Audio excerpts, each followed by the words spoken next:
જય શ્રી કૃષ્ણ.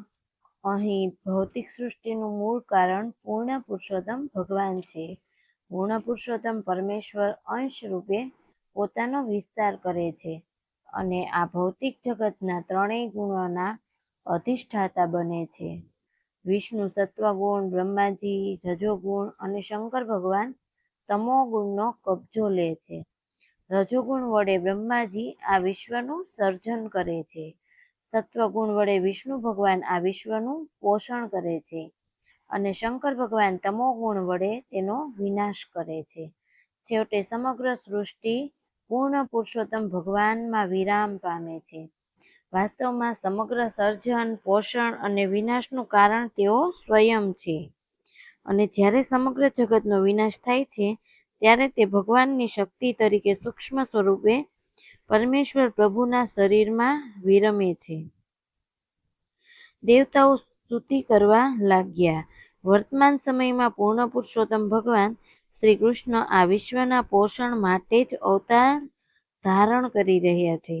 હકીકતમાં સર્વોચ્ચ કારણ એક છે, પણ ત્રણ ગુણોવાળી ભૌતિક પ્રકૃતિની જાગજમાળથી અંધ થયેલા મંદબુદ્ધિવાળા લોકોને ભૌતિક જગતની ઉત્પત્તિ જુદા જુદા કારણોસર થયેલી જણાય છે.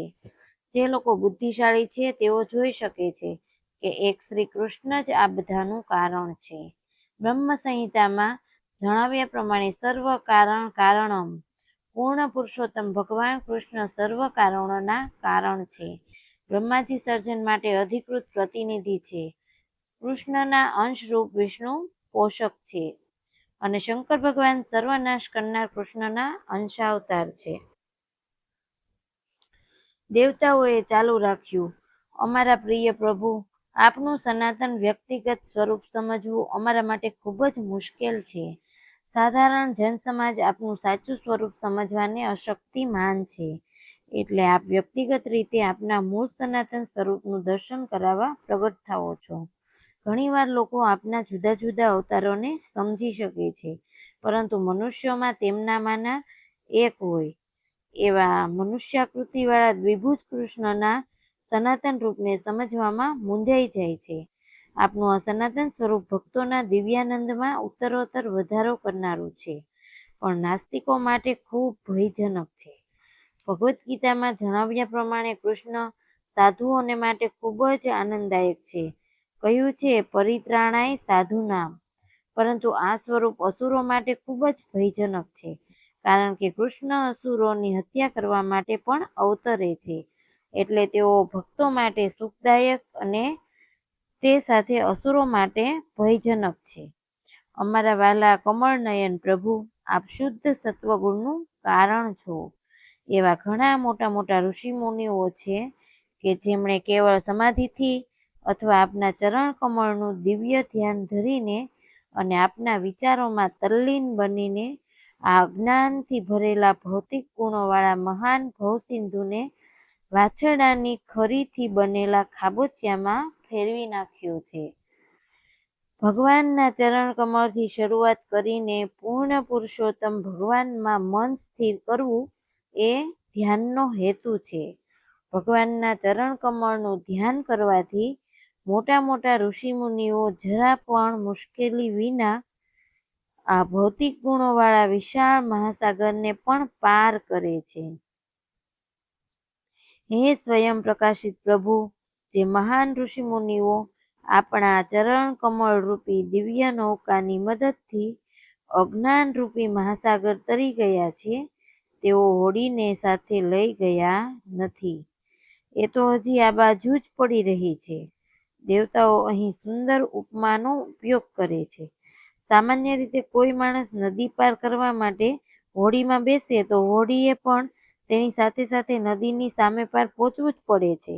એટલે જ્યારે માણસ સામે પાર પહોંચે ત્યારે એની એ જ નૌકા સામા કાંઠે રહી ગયેલા મુસાફરોના કામમાં શી રીતે આવી શકે?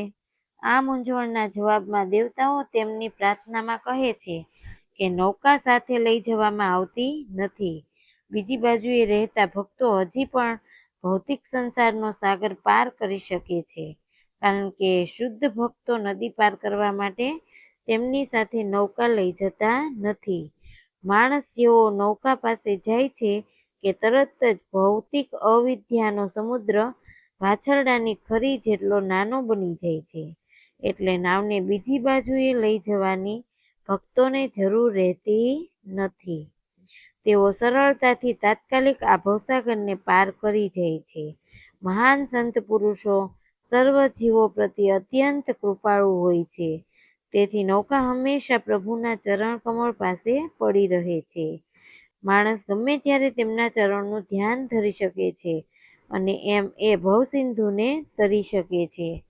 ધ્યાનનો અર્થ છે ભગવાનના ચરણ કમળમાં મનની એકાગ્રતા. ચરણ કમળો પૂર્ણ પુરુષોત્તમ પરમેશ્વરના વ્યક્તિત્વનો નિર્દેશ કરે છે. નિર્વિશેષવાદીઓ ભગવાનના ચરણ કમળનો સ્વીકાર કરતા નથી, એટલે તેમના ધ્યાનનો વિષય કોઈ નિર્વિશેષ વસ્તુ છે. દેવતાઓ તેમનો પરિપક્વ નિર્ણય વ્યક્ત કરે છે કે જે લોકોને કોઈ શૂન્ય વસ્તુ અથવા નિર્ગુણ સ્વરૂપમાં ધ્યાન કરવામાં રસ છે, તેઓ અજ્ઞાનરૂપી સાગરને ઓળંગી શકતા નથી. આવા માણસો માત્ર કલ્પના કરે છે કે તેઓ જીવન મુક્ત થઈ શક્યા છે.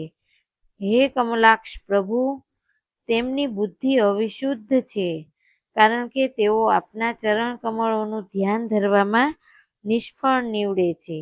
આવી ઉપેક્ષામૂલક પ્રવૃત્તિઓથી નિર્વિશેષવાદી મનુષ્યો પુનઃ મર્યાદિત જીવનની ભૌતિકવાદી ઘરેડમાં નીચે પડે છે. ભલે પછી તેઓ ક્ષણભર નિર્વિશેષ સાક્ષાત્કાર અનુભવવાની કક્ષા પર પહોંચ્યા હોય. ભારે તપશ્ચર્યા કર્યા પછી નિર્વિશેષવાદીઓ બ્રહ્માના વિરાટ સ્વરૂપમાં ઓગળી જાય છે અથવા નિર્વિશેષ બ્રહ્મમાં વિલીન થાય છે, પરંતુ એમના હૃદયો ભૌતિક અસુરોથી મુક્ત હોતા નથી.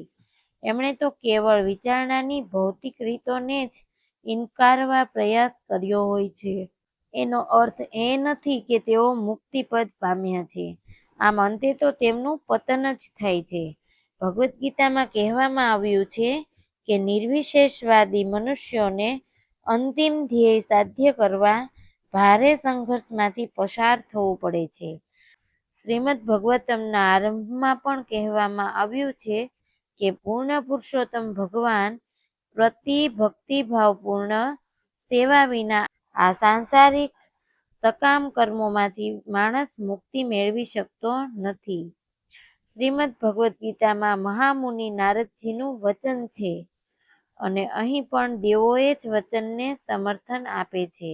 જે મનુષ્યો ભક્તિ માર્ગને વર્યા નથી, તેઓ જ્ઞાનનો અંતિમ હેતુ સાધ્ય કરવા ભાગ્યશાળી થતા નથી. નિર્વિશેષવાદીઓની કેવળ માન્યતા જ એવી હોય છે કે પોતે મુક્ત છે, પરંતુ હકીકતમાં તેમને પૂર્ણ પુરુષોત્તમ પરમેશ્વરનો ખ્યાલ હોતો નથી. જ્યારે ભગવાન શ્રી કૃષ્ણ આ પૃથ્વી પર અવતાર ધારણ કરે છે, ત્યારે ભૌતિક દેહ ધારણ કરે છે એવું તેઓ માને છે. એટલે તેઓ ભગવાન શ્રી કૃષ્ણના અલૌકિક સ્વરૂપની અવજ્ઞા કરે છે.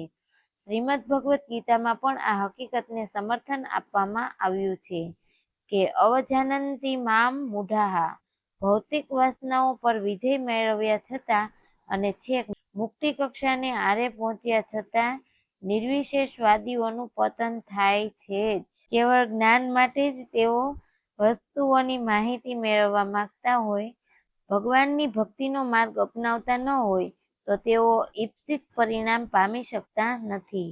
માત્ર નિરર્થક કામ જ એમના પ્રયત્નનું પરિણામ છે, તે સિવાય વધુ કશું જ નથી. શ્રીમદ ભગવદ્ ગીતામાં સ્પષ્ટ શબ્દોમાં કહ્યું છે કે બ્રહ્મનનો સાક્ષાત્કાર કરવો એ પૂરતું નથી. બ્રહ્મભૂત થવાથી ભૌતિક રાગ કે દ્વેષ અનુભવ્યા સિવાય મનુષ્યને દિવ્ય આનંદ પ્રાપ્તિમાં સહાય થાય છે અને સમાનતાના સ્તરે પહોંચી શકાય છે. પરંતુ આ કક્ષાએ પહોંચ્યા પછી મનુષ્ય ભક્તિમાર્ગ ગ્રહણ કરવો જ પડે છે. બ્રહ્મનના સાક્ષાત્કારના સ્તર પર પહોંચ્યા પછી જ્યારે મનુષ્ય ભક્તિમાર્ગ અપનાવે છે, ત્યારે તે પૂર્ણ પુરુષોત્તમ ભગવાન સાથે એમના આધ્યાત્મિક સામ્રાજ્યમાં કાયમી વાસ કરવા લાયક બને છે. ભક્તિ સેવાનું આ પરિણામ છે. પૂર્ણ પુરુષોત્તમ ભગવાનના જે ભક્તો છે, એ નિર્વિશેષવાદી મનુષ્યોની જેમ પતન પામતા નથી. આ ભક્તજનોનું કદી પતન થાય તો પણ તેઓ ભગવાન સાથે પ્રેમ સંબંધથી બંધાયેલા જ રહે છે. ભક્તિ માર્ગે ચાલતા તેઓ સર્વ પ્રકારના અંતરાયોનો સામનો કરી શકે છે અને સ્વતંત્ર રીતે કોઈ પણ પ્રકારના ભય સિવાય એ લોકો એવા અંતરાયો પાર કરી શકે છે એમણે સંપૂર્ણ શરણાગતિ સ્વીકારી હોય છે. એટલે એમને સંપૂર્ણ વિશ્વાસ હોય છે કે ભગવાન શ્રી કૃષ્ણ હંમેશા એમનું રક્ષણ કરશે જ. શ્રીમદ ભગવદ્ ગીતામાં ભગવાન શ્રી કૃષ્ણનું વચન છે, મારા ભક્તોનો કદી નાશ થતો નથી. જય શ્રી કૃષ્ણ.